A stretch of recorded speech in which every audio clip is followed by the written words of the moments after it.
మల్లెపూలు మల్లె చెట్టు 1 ఎకరా నాటాలంటే రామేశ్వరం పోయి అంట్లు తీసుకొని రావాలా. రామేశ్వరం నుండి ఎకరాకు 50 కట్టలు పడతాయి అంట్లు తెచ్చేలకు. దాన్ని నాటి మొక్క సాకి చేసేలకు పంట వచ్చే టయానికి ఎకరాకు 2 లక్షలు ఖర్చు అవుతుంది.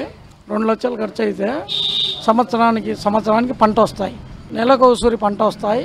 నీళ్లు కట్టుకుంటా సత్వలు వేసుకుంటా మందులు కొట్టుకుంటా అంటే పూలు వస్తుంటాయి. రేటు ఉన్నాయంటే 10 రూపాయలు మిగులుతుంది. రేటు లేకపోతే ఆ కూలీలకు ఆ తిండికి ఆ ఖర్చులకు ఉంటుంది.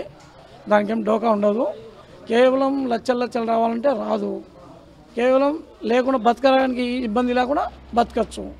ఒకవేళ పిల్లిళ్ళు ముహూర్తాలు అవి ఉన్నాయంటే 10 రూపాయలు మిగులుతుంది. ఎకరా మీద 1 లక్ష మిగలొచ్చు, 50,000 మిగలొచ్చు. ఓసారి లెవెలే కావచ్చు, ఒకసారి నష్టమే రావచ్చు. సంవత్సరం అయిన తర్వాత నెలకు 10 రోజులు ఉండేందుకు బరువు, మళ్ళీ లైట్గా 2-3 కేలు 4 కేలు 10 కేలు వస్తుంటాయి. నెలకు పంట వచ్చినప్పుడు 100 కేలు రావచ్చు, 50 కేలు రావచ్చు. అదే ఒక్కొక్కసారి ఉంటాయి, తెగులు పడిపోతే ఉండవు. 4-5 కేలు 10 కేలు 20 కేలు ఉంటాయి, వస్తూనే ఉంటాయి.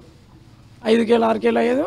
మళ్ళీ 20 రోజుల కల్లా మళ్ళీ పంట మూవ్ అయితే మళ్ళీ 100 కేలు 150 కేలు అట్లా దిగుతాయి. 10 రోజులు దిగుతాయి 100 కేలు 150 కేలు ఎకరా.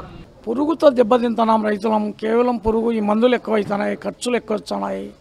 దీనివల్ల మాకు ఈ 2 ఏళ్ళ నుంచి ఈ మొక్కజొన్న వేస్తున్నారు.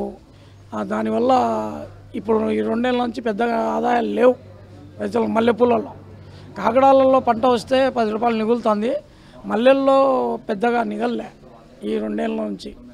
పని చేసుకుంటా కూలీలు దొరుకుతా పూలు దుంచను తోకానికి మనుషులు ఉంటే కనుక జీవనానికి ఏమి ఇబ్బంది ఉండదు. ఎప్పటికీ డోకా ఏమి ఉండదు. 10 రూపాయలు మిగులుతూనే ఉంటుంది. నష్టం ఏమి ఉండదు. అయితే పని చేసుకోవాలి.